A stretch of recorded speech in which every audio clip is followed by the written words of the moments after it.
Bonjour et bienvenue dans cette première vidéo où on va parler du cycle bactérien. Vu la longueur du sujet, il y aura certainement 2 vidéos.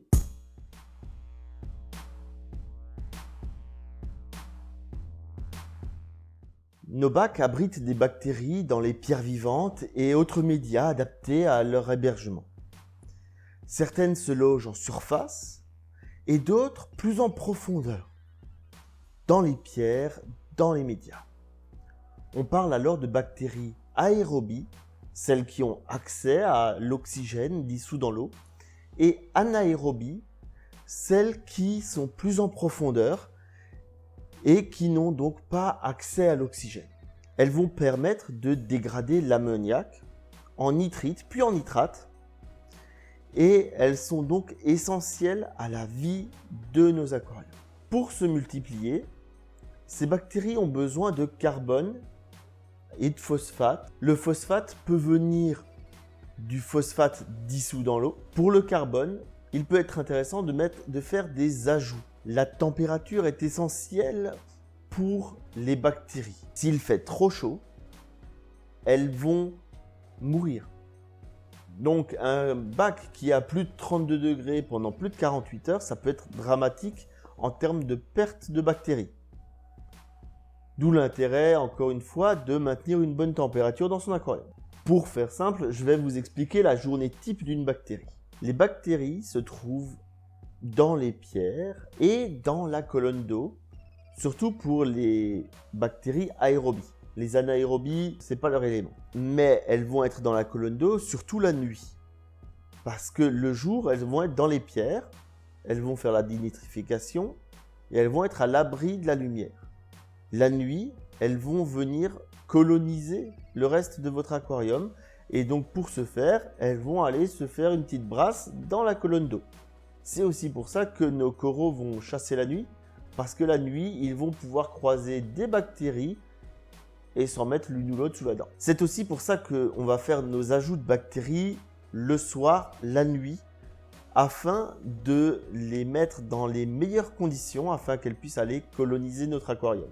Si on les mettait au matin, on viendrait tout de suite les mettre en danger, car avec l'éclairage et ainsi de suite, elles ne pourraient pas venir trouver un abri dans les pierres. Les bactéries que l'on va ajouter vont souvent être des bactéries anaérobies, parce qu'elles vont être dans des fioles dans lesquelles elles ne vont pas avoir accès à l'oxygène. Et donc, de ce fait, les bactéries aérobies vont avoir disparu et on va avoir surtout des bactéries anaérobies. Si vous avez une montée de NO2, ça ne servira pas à grand chose de faire des ajouts de bactéries, contrairement à une montée de NO3. Un apport de carbone est plus facilement assimilable par les bactéries. Ça permettra aussi de plus facilement multiplier nos bactéries. Sur le long terme, cet apport de carbone est bénéfique à l'équilibre du bac. L'intérêt des médias de filtration, qu'on l'a vu avec ma vidéo sur le micromec, est double, puisqu'on va permettre d'abriter plus de bactéries et en plus, la nuit, ça va permettre d'en libérer donc beaucoup plus dans l'aquarium, ce qui va être bénéfique pour nos coraux. Par médias de filtration, j'ai parlé du micromec, mais on va aussi avoir tout ce qui est Cyporax, verre frité, biopellet et autres. Le biopellet est un amidon de riz et il est un support, il n'est pas vraiment un support bactérien.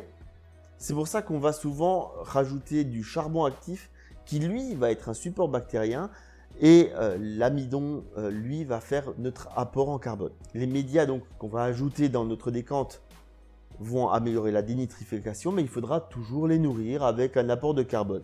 Celui-ci, on va pouvoir le faire avec du sucre, de la vodka, du vinaigre blanc, du VSV et tant d'autres méthodes. En plus de ce carbone, il faudra bien sûr de l'ammoniac, du phosphate et donc il faut les 3 éléments pour nous permettre la prospérité de nos bactéries. L'aquariophile est donc face à un grand nombre de choix et il va pouvoir choisir d'avoir des médias qui se dégradent pour apporter le carbone tels que des biopellets ou venir gérer finement un ajout de carbone par du sucre ou de la vodka.